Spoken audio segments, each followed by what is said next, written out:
Halo Music Lover, apa kabar? Ketemu lagi sama gua Glenn di sini dari Sinfonia Musik. Kali ini kita akan ngebahas satu produk baru dari Tin Audio, yaitu Tin T2 Plus. Ini line up baru dari seri T2.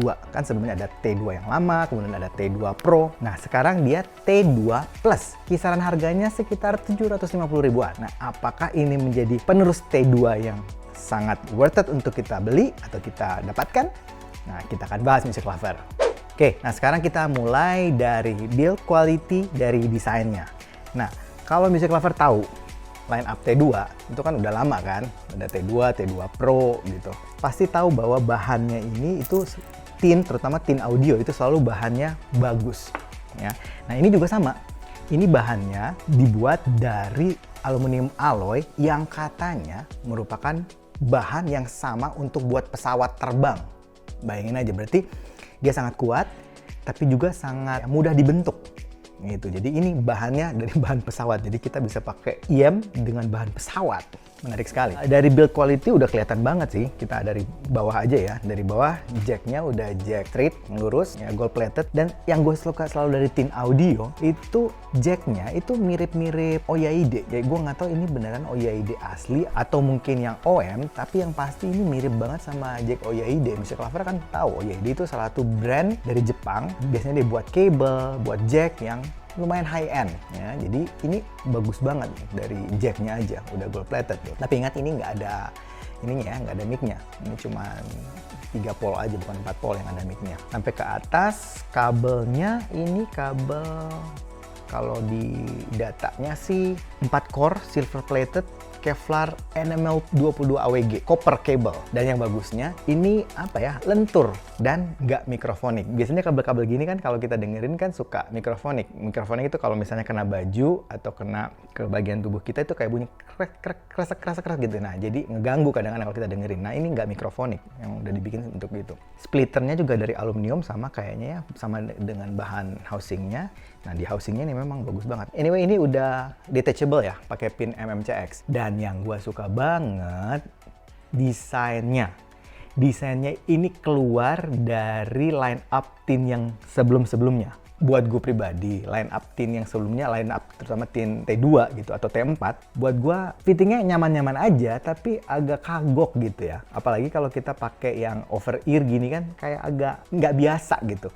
Nah ini sekarang dia masuk lagi ke kayak yang standar IM biasa lah gitu ya. Jadi ya housingnya seperti housing over ear IM yang standar, jadi nggak seperti yang ketabung itu yang kayak dulu. Jadi buat gue pribadi sih ini lebih menarik ya, lebih enak gitu di fittingnya. Nih fittingnya seperti ini. Dari desain gue mungkin kasih poin ini bisa di 8,5. Ini gue suka banget desainnya, ini menarik sekali.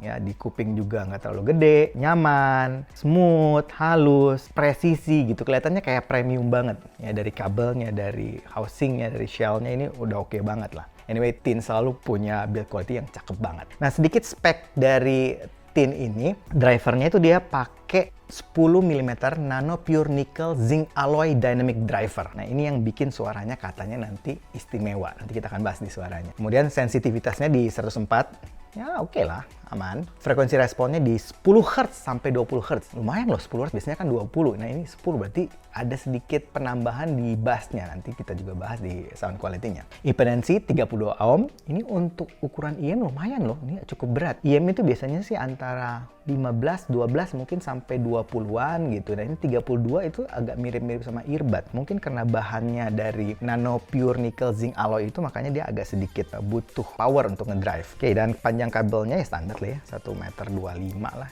Jadi ya paling lebih panjang sedikit 5 cm. Biasanya 120 yang standarnya ini 125. Ya, anyway, seperti itulah speknya, build quality sama desainnya. Oh ya, nanti juga Music Lover kalau misalnya nanti beli Tin T2 Plus ini, nanti itu dapat aksesoris yang dikasih itu lumayan banyak ya. Tipsnya dia kasih 7 pasang, banyak banget. Ya termasuk yang bawaannya ya. Terus dia juga kasih yang comply. Ya, ini lumayan sekali. Oke. Nah, sekarang kita masuk ke sound quality-nya. Nah, untuk sound quality-nya biar ada pembanding, jadi Music Lover tahu lah gimana suaranya kira-kira. Nah, gue akan ngebandingin sama yang ini, Tin T4. Nah, T4 ini bentuknya masih seperti T2 yang lama, masih kayak bentuk silinder yang tabung kayak gini. Terus ini kan muter-muter gitu. Nah ini lebih steered sih, jadi lebih susah untuk diputar-putar jacknya. Ya, ini salah satu poin yang menarik sekali. Nah suaranya, gue masih bilang suaranya T2 Plus ini masih arah dari T2. Jadi yang music lover pernah dengerin T2 pasti tahu, oh berarti arah suaranya itu neutral to bright. Dan memang masih sama. Cuman yang gue suka sekali sama Tin selalu mendengarkan informasi dari customernya. Nah untuk line up yang T2, biasanya kan yang kemarin-kemarin orang banyak bilang, oh T2, kemudian T2 Pro itu lebih pedas, lebih cering gitu. Nah ini ternyata mereka ngedengerin dari customernya. Untuk treble-nya, memang masih kerasa signature dari T2, dari line up T2. Tapi untuk yang T2 Plus ini, treble-nya jadi lebih halus, lebih smooth, lebih enak gitu. Bass-nya, biasanya kan T2 sama T2 Pro yang lama, itu bass-nya kurang nampol. Nah ini lebih ada. Nah kalau itu dibandingkan dengan yang T4 gimana? Kalau di T4, kalau memang T4 kan memang line up yang berbeda. Jadi kalau T4, treble-nya memang nggak se-extend T2, seri T2. Nah ini memang kalah gitu. Jadi ini jauh lebih smooth di T4. Bassnya di T4 juga lebih tight arahnya. Nah ini untuk di sini yang T2 Plus lebih gede. Nah untuk ngebandingin mid-nya ini yang menarik sekali. Kalau di T4 memang paling istimewa di mid-nya karena memang ini kan buat tuning audiophile ya, buat yang suka bunyi-bunyi yang sophisticated, yang biasanya audiophile tuh suka yang jazz vokal, yang halus, smooth. Nah itu di T4 kan. Nah T2 Plus ini agak berbeda music lover. Karena arah tuning suaranya itu lebih ke arah neutral to bright yang tadi gue bilang. Ini bisa lebih all-rounder gitu. Mau diajak cepat masih oke. Mau diajak lagu yang baru modern masih oke. Mau diajak vokalan masih oke gitu. Ngomong-ngomong ini mid-nya juga lumayan clear. Lumayan posisinya juga lumayan di depan gitu ya. Cuman yang gue mesti kasih tahu untuk di masalah mid-nya, bahwa ini tidak sesmooth atau tidak sehalus yang T4. Di T2 Plus, mid-nya itu agak cenderung agak sedikit harsh untuk di mid high-nya. Bukannya harsh jadi kayak pedas, enggak, bukan gitu maksudnya.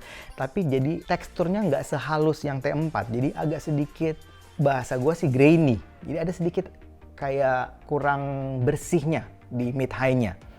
Ya, itu memang mungkin karena mereka juga pengen bikin tuningnya seperti itu gitu. Ya, tapi ini oke banget loh. Diajak cepat juga masih dapat. Transiennya oke banget loh. Ini gue nggak nyangka transien dengan level IM harga sekitar 750 ribuan tapi seperti ini. Frekuensi responnya bagus banget. Dynamic range-nya bagus banget. Ini oke banget sih untuk dari tuningnya dulu ya, dari tuningnya. Untuk teknisnya, sound stage-nya lumayan luas. Gue nggak bisa bilang ini paling luas. Dia agak cenderung sedikit lebih kecil gitu, tapi masih oke gitu. Gue masih bisa dengerin positioningnya dengan rapi, dengan bener, cukup bisa dipisah-pisah gitu. Dan kayak tadi soundstage-nya juga luas gitu, imagingnya juga kerasa cukup luas. Clarity detail, nah ini yang istimewa. Clarity detail memang T2 itu menang selalu. Ya, walaupun dia memang udah dibikin halus di treble-nya, tapi masih oke. Gue masih suka clarity-nya. Untuk separasinya, positioningnya, ya gue bisa bilang ini oke banget untuk harganya. Buat gue sih ini IM 750 ribuan mungkin bisa jadi option. Kalau gue nggak bilang bisa jadi yang terbaik, mungkin salah satu yang terbaik untuk under 1 juta. Ya, ingat untuk under 1 juta ini kayaknya oke banget loh. Tapi ingat, mesti percaya sama kuping sendiri dan selalu audisi dulu. Ya, untuk semua lagu, untuk lagu-lagu all-rounder, untuk lagu-lagu sekarang, untuk akustik, ini masuk banget loh. Ini bisa jadi kayaknya salah satu favorit gue nih untuk di kisaran harga under 1 juta. Oke, kayaknya gitu aja dari gua, Music Lover. Kalau suka dengan channel ini, like, comment, share, subscribe, dan ingat untuk nyalakan loncengnya. Sampai ketemu lagi. Dadah. Mid-nya itu agak cenderung sedikit ada cek lagi.